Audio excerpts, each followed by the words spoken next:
Hello, friends. It's been a while, long time no see. Coming in last minute with these UFC 301 picks, and I want to say, before the video really gets into it, these picks are going to be mainly conjecture, actually. I didn't do strict research, or traditional research, as you would say for it. Kind of familiar with all the fighters here somewhat, some obviously no, but based off of previous incomplete information, hence conjecture, these picks are based off of. There you go. Starting off with Alessandro Costa versus Kevin Borjas. And this video is actually going to be kindly. This might as well be an Ihor Pateria like hype video, but we'll get to that when we get to that. Not going to be as much statistic diving or real deep digging, but I will give my thoughts. I'll just conjecture again. Alessandro Costa versus Kevin Borjas. I love Alessandro Costa. He's actually, man, I don't love him, but he's pretty athletic. I fuck with him, taking tough fights. Here's the thing. Kevin Borjas, one of the Peruvian prospects that actually came into the UFC, not even a prospect, low-key, but came into the UFC and held his own despite the loss, held his own. His problem was inactivity and shit like that. If I remember correctly, honestly, his problem is inactivity. There's something to Kevin Borjas if he can actually let his kicks and punches fly a little bit more. And I'm hoping that's what's going to happen. He is younger than Alessandro. Alessandro Costa has a 13-4 record. One of those wins and two of those losses came in the UFC. Kevin has a 9-2 record with one loss coming in the UFC. Kevin Borjas stands 5'5" with a 68-inch reach. Alessandro Costa is 5'4" with a 67-inch reach. If I said 67 for Kevin Borjas, that was a mistake. He is a 68. Alessandro Costa is a 67. Excuse me. Kevin Borjas, like I said, is the pick. I'm counting on this Peruvian dude to actually pull through. He's not like the other, I was almost going to say bums, but I want to say like the past four like new Peruvian dudes and five if you include fucking bum-ass Claudio Puelles. I call him bum-ass because you can't be calling yourself the Prince of Peru and then going out like fighting like that and losing. That's the thing, and losing, you know. I digress. Moving on. Ismael Bonfim versus Vinc Pichel. Spooky hours for Pichel, I think, honestly. Despite Bonfim being brutally knocked out, I think he has a better chance of recovering. He's a lot younger. That's why being young is helpful. It's valid in these situations. You might not recover fully, but you have a higher likelihood of recovering rather than being a 41-year-old man or a 40 or 39-year-old man and getting KO'd on some crazy shit. Despite that, Vinc Pichel actually does have a somewhat impressive UFC record at 7-3 wins and losses, respectively, 14-3 overall. Ismael 19-4, 1-1 in the UFC. Vinc Pichel a little bit bigger than Ismael, but Ismael, like I said, 28 years old to 41, 13 years younger. Ismael's the pick. Just gotta pick my son Ismael in good faith. Vinc maybe wins. Maybe he wins in spectacular fashion, but go with Ismael. And I haven't actually checked the odds yet, but I think it'd be insane if Ismael is not like an overwhelming favorite. TBH, just for stats in terms of like age and stuff like that. Moving on. Dione Barbossa versus Ernesta Karekkaite.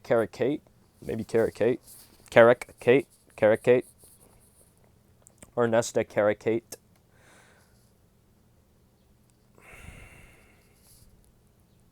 See, this is one that I actually did do some research just in terms of like peeping on Tapology a little bit. Not real.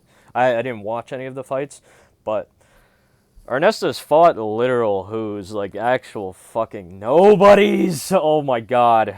Despite wanting to pick her. Good nickname, Heavy Hands. She's pretty big too at 5'9" with a 71-inch reach. She hasn't fought anybody. She really hasn't fought anybody. I don't remember off the top of my head, but Barbossa actually has like one or two decent wins, like kind of eye-popping wins, if I remember correctly. 6 years older at 31, but 31 isn't too old.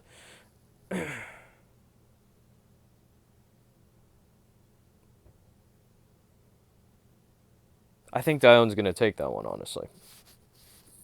Pick's going to be Barbossa.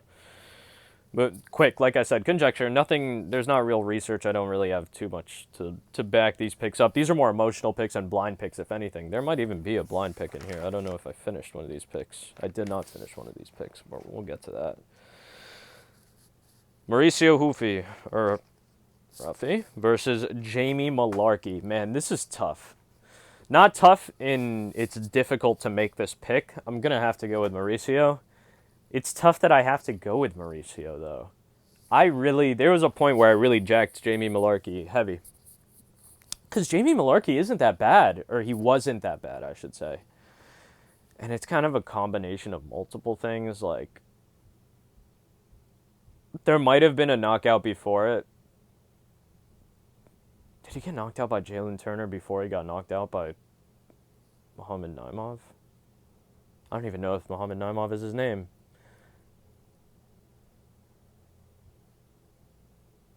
God.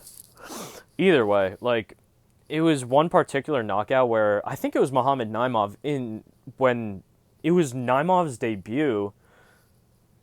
Mullarkey was low-key winning that fight, if I remember, and then in, like, the middle of the second round, I think he just gets KO'd, like, brutally, and I was just like, wow, like, I think he had actually dropped the fight before that. Maybe he got knocked out by Jalen Turner, like, right before that, and I was like, what's going on here? And then that kind of solidified it. Very spooky.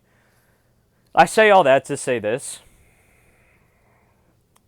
I can't go with Jamie Mullarkey anymore, man. Like, I'd rather take my chances with this dude making his debut. Like, I really would. I think they'll be similar in size. This dude, Mauricio's 1 year older at 30 years old. Jamie Mullarkey has a 17-7 professional record, 5 wins, 5 losses in the UFC. Mauricio Ruffy has a 9-1 record, making his UFC debut. And that's really rough, man. If Mullarkey loses this one, probably out of the UFC. Like, maybe one more, but probably out. If he gets knocked out, like, probably out. And he might get knocked out. Now, I didn't touch on this yet, but as many people already know, you would know if you watch the fights, his chin seems to be going. Like, I don't want to say it's completely gone, but it seems to be going. Granted, he's getting hit with ridiculous shots, but it is what it is. The result is him getting KO'd and TKO'd. So, like, does it particularly matter? If Jamie Mullarkey wins this, I'll be very happy for him, but I'm going to have to pick Mauricio Ruffy. That's just so tough, too, man. That's so fucking tough, too. I just hope it isn't brutal. Like, I pray it's not brutal for Jamie Mullarkey. I really do. I don't want to see him get laid out again. For real. Like, I fucked with Jamie Mullarkey. I really rated him, actually, quite highly at one point, but skilled fighter, but unfortunate. And he had a chin. That was the thing, but you got to pay for that, I guess. Everyone's got to pay. Moving on, Joaquim Silva versus Drakkar Klose. Drakkar Klose, if you remember, actually, I don't remember how recent it was, but it was somewhat recent. He picked up what was one of 2 slam knockouts in the same event. I think it was Leon Edwards versus Colby Covington, maybe? No, it was definitely not that. Either way, that's not as important, but it was in the same event. Damn, I forget who got the knockout right after, but it was a crazy underdog win, too, the next one. But it was Cody Brundage. What am I saying? It was Cody Brundage. Cody Brundage got that slam knockout immediately after. Drakkar Klose is deceptively good, actually. Like, I was never too familiar with him. I think maybe he got KO'd for the one time by Beneil Dariush on some spooky shit. If I remember correctly, that might be another dude that just looks like him, but I think that happened. I'm going with Drakkar Klose, though. 1 year older than Joaquim Silva. I trust, actually, just the striking and, like, he looked good. Drakkar Klose looked good the last time he came out. It wasn't like he was losing that fight and then slammed the dude. It was decent. It was tasty. The other dude had to grapple immediately, and I was rooting for him. I think that was not Joe Selecki, was it? It was not. It was some rat, I think, from Wilmington or some fuck. Wilmington, North Carolina. Which is why I went with him. Emotional pick. Pain. Drakkar Klose is the pick here. Moving on to a fight that's canceled, Jane Silva versus William Gomez. I was leaning towards Gomez, but this fight's canceled. No need to spend time on it. Moving on to Elves Brenner versus Myktybek Orolbai. Spooky hours fight. Now, I think Brenner is a dude who has actually... This might be a little bit dramatic. But he's a dude who's actually taken his own fate into his own fucking hands. The UFC has thrown monsters at him, like low-key monsters. He's taken them on and come out on top, sometimes in brutal fashion, actually. I don't think you can ever count out Brenner, and I was actually following him a little bit earlier, so everyone can say that too, that's fine. I think Brenner's the pick here, Orolbai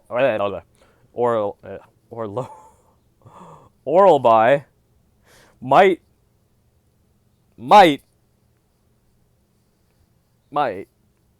brutalize a little bit. Maybe he has that, strength type shit and is able to ragdoll Brenner a tiny bit. I really don't think that's going to happen, though. I have faith. They're kind of, I think, if I remember, maybe Orolbai is a bit bigger, but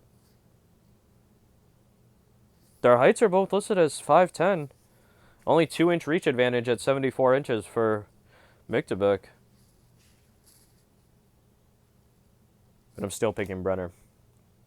Spooky hours. Couple decent little underdog picks in here, and there's a juicy one to come. That's coming. Going on to one of the fights this is actually going to be a live pick. I'm going to pick this one right now. Karolina Kowalkiewicz versus Iasmin Lucindo. Spooky hours. This is fucking spooky hours. Not going to lie, there's a soft spot in my heart for Karolina Kowalkiewicz, but she's 38 years old. Sometimes, not all the time, sometimes it shows. Spooky hours. Iasmin Lucindo, on the other hand, very young, 22. Pretty strong. And this matchup is kind of just a matter of time, but I do fuck with Karolina Kowalkiewicz. And she actually hasn't looked bad at all, recently, bad at all. The one thing that was spooking me, though, is when I try to remember, she, I think, got not gifted, but maybe one of these decision wins, maybe it was like Vanessa Demopoulos or someone else, and it was a little bit questionable, maybe. There was one, but there was also some good performances in there, too. So, hey. I'm not about to pick Karolina Kowalkiewicz, am I? Oh, God.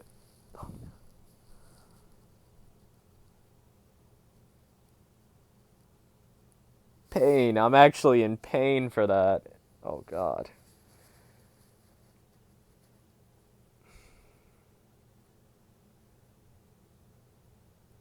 Fuck it.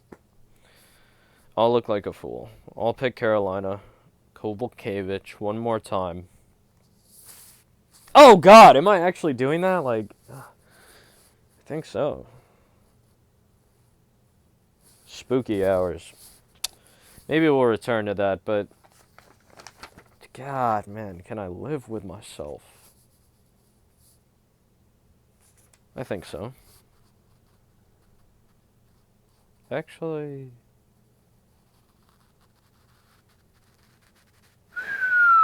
God, this is really rough. I think I'll have to say that one at the end. I haven't picked. I take that. I rescind that Kowalkiewicz pick. Moving on to Joanderson Brito versus Jack Shore. Another spooky hours fight, but I got Joanderson Brito, and I'm not insanely confident, but confident nonetheless. I think Jack Shore is actually very good as well. Not actually. He is very good as well. Joanderson Brito has nutty power, though, like spooky power. I think that's going to be the decision maker here. Really. Joanderson Brito by KO TKO, something like that. Moving on to Paul Craig versus Kyle Barajo. I got Kyle. Kyle, not Cow. Kyle. Despite Paul Craig sometimes not getting lucky, but being able to find the win, I'll say, being able to really find a win. I think Cal should actually finish him. Maybe not quickly, but finish him, like eventually find his chin. Get his first little KO TKO. Very nice. Moving on. A little bit of an age discrepancy there. Paul Craig getting up there at 36. Cal's still 31. Paul Craig is a little bigger. Moving on to my biggest underdog pick, and probably what's going to be the majority of this video. Michel Pereira versus Ihor Potieria. Or Potiera. Some shit like that. I'd be saying Potieria. But Ihor, man. The career of the fighter known as Ihor Potieria is one that rivals like a fucking gladiators, for real. And many of you were probably introduced to him on either his debut, where I think he faced like Shogun or some shit. But he was unfortunately on one of the most insane comebacks I have ever witnessed in the UFC. I think it was last year. It was last year, actually. The most insane comeback of 2023. One of the most insane fights of 2023, actually. And it was on the low. I really didn't get the respect it deserves. Rodolfo Bellato versus Ihor Potieria was an absolute barn burner. And I picked Rodolfo Bellato to win that fight. That was absolutely nutty. That was absolutely fucking nutty.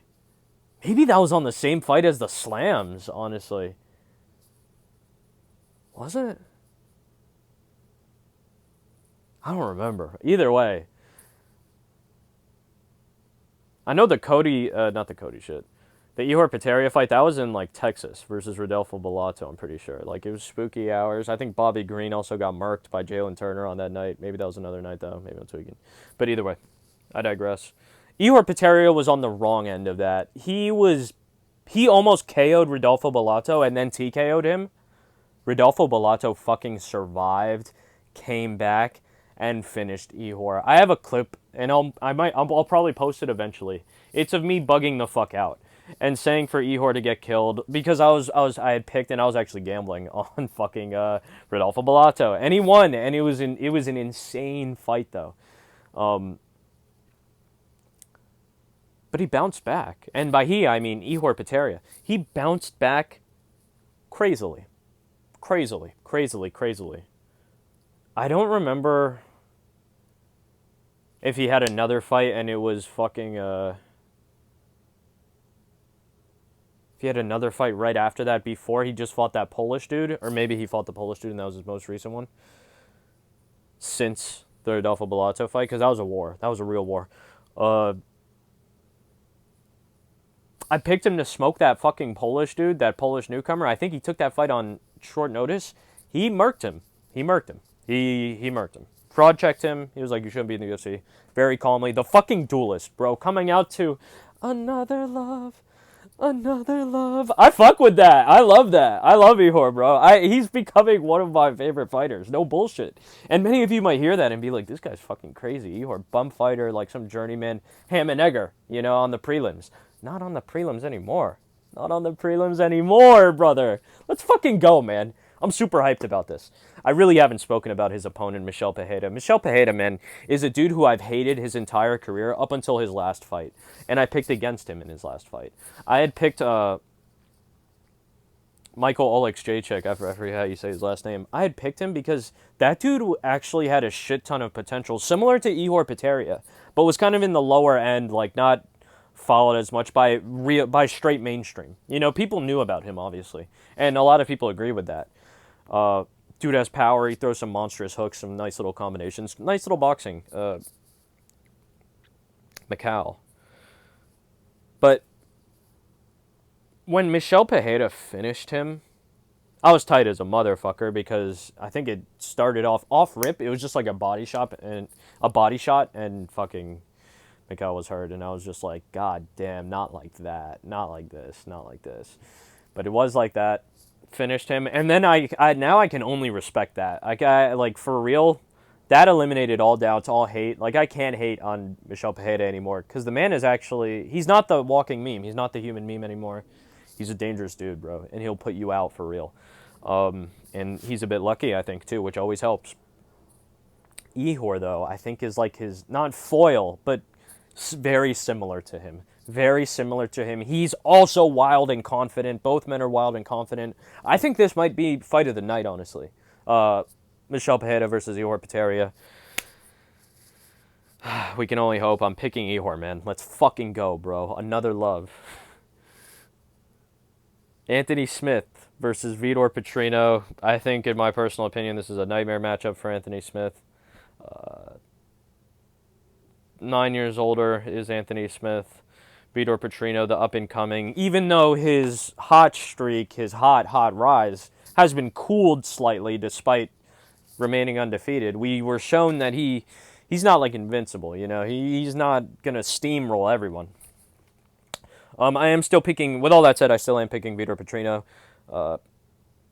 I think it's Vitor's time. Anthony Smith, best fighter on paper, best light heavyweight in the world on paper. He wins this fight. Anthony Smith wins this fight in round 3 on paper by KO TKO. On paper. In real life, I don't know about that. I have no clue. Vitor Petrino is the pick. We move on. Spooky Hours. Jonathan Martinez versus Jose Aldo, a.k.a. Jose Waldo. Jose Waldo. You know, initially I was going to go with Jose Waldo. Something is just telling me that Jonathan Martinez might, in a very quick sequence, end this fight. A very quick sequence. I'm going with Jonathan Martinez. Switch last moment. This is like going to be a 10-second segment. Most of this video, like I said, is probably going to be on Ihor Potieria in a sense. Like, that will be the biggest segment. But either way, moving on to the main event. Wait a second. Oh, okay. Okay.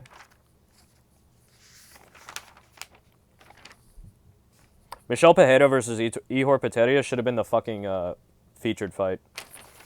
That's kind of criminal. But anyways, moving on to the co-main event. Alexandre Pantoja versus Steve Erceg. Fuck with Steve Erceg. Fuck with Alexandre Pantoja even more, honestly. Bro, the cannibal. And I think a lot of people are counting him out. He is getting older. Steve Erceg is still very young, and he's looking very good.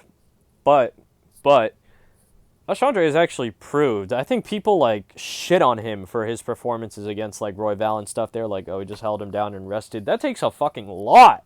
And he won the fight, bro. Like, that takes a lot. I've been picking Alexandre for a minute. I've been picking Pantoja for a minute. He's been putting in that work and doing me right, actually. Steve Erceg is extremely fucking technical.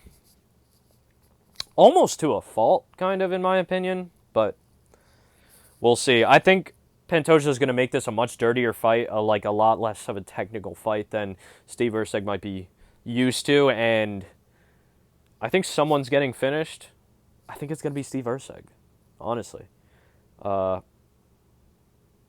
Either man could win this fight, of course. Anyone could win a fight. But Pantoja's the pick for this one. Very calm. I'll run through all the picks one last time, and we'll return to the Karolina Kowalkiewicz pick. God, man, I want to be the dude who picks Karolina Kowalkiewicz and she wins. So fucking bad. So fucking bad. First off, we got Kevin Borjas to defeat Alessandro Costa. I'll also throw in maybe round and method of victory if I feel like it. Either by KO TKO in round 3, or decision for Kevin Borjas. Ismael Bonfim versus Vinc Pichel. I think KO TKO. Round 2, maybe round 1 for Ismael. I'll say round 2. KO TKO victory for Ismael Bonfim. Moving on, Dione Barbossa versus Ernesta Kareckaite. I think that's how you say that. If that's not how you say Kareckaite, please don't kill me. Going with Barbossa. Honestly, maybe by sub. Something just says sub to me. I don't know what round, but I'll say sub. If not decision, obviously, but sub. We'll keep it at 1. Sub. Mauricio Ruffy versus Jamie Mullarkey. Don't make me say it, man. Don't make me fucking say KO TKO round 1 out loud. But KO TKO round 1 for Mauricio Ruffy. Moving on. Joaquim Silva versus Drakkar Klose. I'm going to say Drakkar Klose by decision. By decision here. Very calmly. No, I have to just say by decision. I said by decision. Gene Silva canceled. That was Brenner versus Myktybek. Orolbai. Orolbai. Or not Orolbai. Orolbai. Jesus, why do I struggle with that name so much? I'm pretty good with names. But the pick, I'm going Brenner, like I said. Method of victory, fuck it. KO TKO round 3. Why not? Add another one in, Brenner. Get another one. Oh, God. Returning to Karolina, Kowalkiewicz versus Iasmin, Lucindo.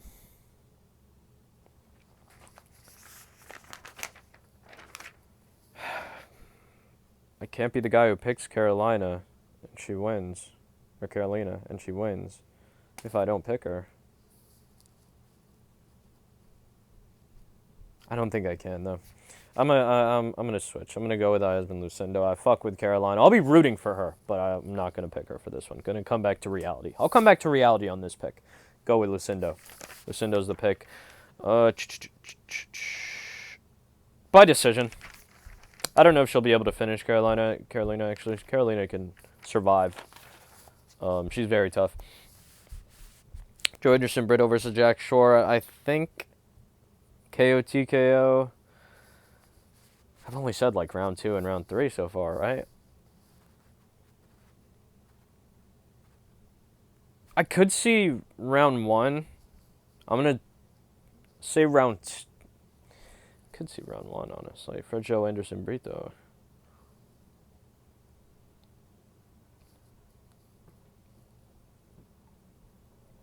We'll say round 1. KO TKO for Joe Anderson Brito. Off rip, like sub 30 seconds. Like, spooky as fuck. Like, on to the next fight. Nah, maybe not like that. In fact, actually, no, I say round 2. Round 2, chaotic exchange in the pocket. Like, massive hookster exchange. Joe Anderson Brito comes out on top. Paul Craig versus Kyle Barajo. I got Kyle Barajo, obviously. And first KO TKO on his record in round... I actually don't know about the round. I'm just going to go with KO TKO. Or DQ. Gotta throw that one in there. Michelle Pajeda versus Ihor Pateria, man. Round, I can't say round or method of victory. We're just going with Ihor in general. However he gets it done, just get that shit done, brother. I'm rooting. I'm rooting heavy. Massive underdog in this fight, and I have to acknowledge it. One of the bigger underdogs on the card. Not the biggest, though, I think. But one of the bigger underdogs on the card. At around plus 400 the last time I checked on DraftKings. Which is today, Saturday, the day of the fights. Got Ihor Pateria, just winning that one. Moving on to Anthony Smith versus Vitor Petrino. This could go multiple ways. This could be a dog shit decision. For either dude. Or Vitor KO TKO's Anthony Smith. I think in round... Maybe he hurts him bad at the end of round 1 and then does it in round 2, like kind of early on. I don't know. But a KO TKO nonetheless. Did I skip one? No. Jonathan Martinez versus Jose Aldo. I got Jonathan Martinez and I got him by, like I said, by KO TKO. Now, like saying everything out loud, it also makes me think back because I'm picking everyone to win by like fucking finish here. And that's unbelievably like unlikely. Not impossible, but unlikely. I didn't pick everyone. I had some decisions in there, but I'm favoring finishes here, obviously. It's 301. I'm assuming the matchmakers want finishes too, you know? Let's pray for that. Jonathan Martinez is the pick. Actually, I rescind that KO TKO. I don't know how Jonathan Martinez gets it done, but I think he gets it done, is the point. And I got Pantoja by... do I rat and say finish? I think I'm going to rat and say finish, but I'm going to go with Pantoja by finish. I want to say sub, but, like, strikes leading up to the sub. Like, strikes make the submission possible. Or he just gets the better, like, positioning on the back, like, on the back. Eventually on the back, but on the ground in general. Over Steve Erceg. And that's it. Can expect some more videos. I didn't even expect for this video to make it to 30 minutes. It's just fucking conjecture and no research done into it. No stat reading. Finished some books. Saw some plays. Gonna make some more videos soon. Much love and big kiss. Please like and subscribe. Or dislike the video. If you dislike the video, please dislike the video and let me know why you disliked it. Leave any comment. I'll always respond. Thanks for watching. Hold your family close. Much love and big kiss.